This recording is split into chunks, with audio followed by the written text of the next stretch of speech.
هنتكلم عن ماتش النادي الاهلي والمصري. ماتش كان على صفيح ساخن، الكل كان منتظره. النادي الاهلي بيقدر يحقق الفوز بهدفين مقابل لا شيء.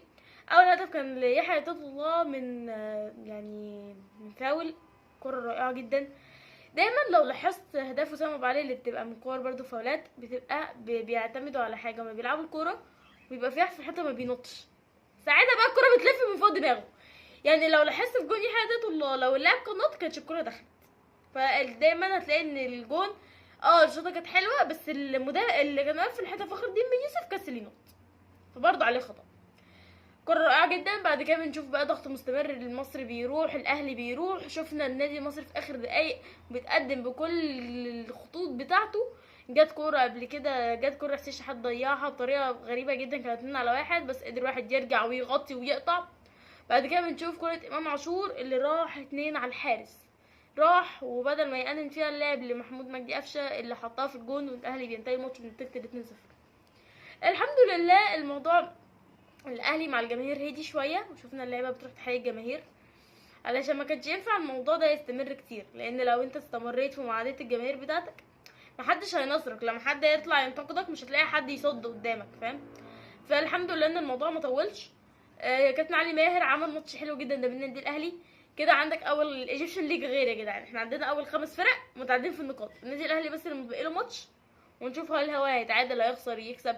بس اول 5 فرق عندهم 11 نقطه، يترأسهم الزمالك لانه اخطر هجوم في الدوري واحسن دفاع هو النادي المصري اللي مدخلش فيه تقريبا غير جونين بس من اول الموسم، كان دايما بيخرج بكلين شيت. باذن الله نادي الزمالك والنادي المصري هيتقابلوا في الكونفدراليه، ماتش صعب. النادي المصري قدامه مهمه صعبه في الكونفدراليه. نتمنى صعود الفريقين، نتمنى صعود كل الانديه المصريه اللي بتشارك في كل البطولات الافريقيه علشان نشوفهم بينافسوا على اللقب.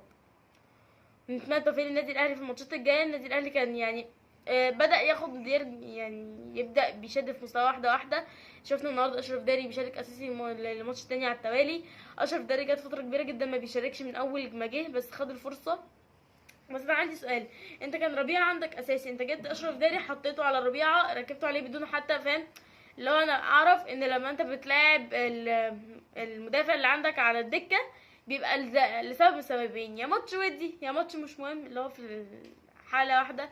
والحاله التانية اللي الاساسي عندك اتصاب. بس فكره انك تجيب الاساسي تحطه على الدكه وتنزل الدكه اساسي، هو لسه ما خدش حساسيه الماتشات. يعني حظك ان ماتش شباب بلوزداد عدى مرور الكرام وان وسام كان موجود، غير كده كان هيبقى اطلاق هجوم كبير جدا.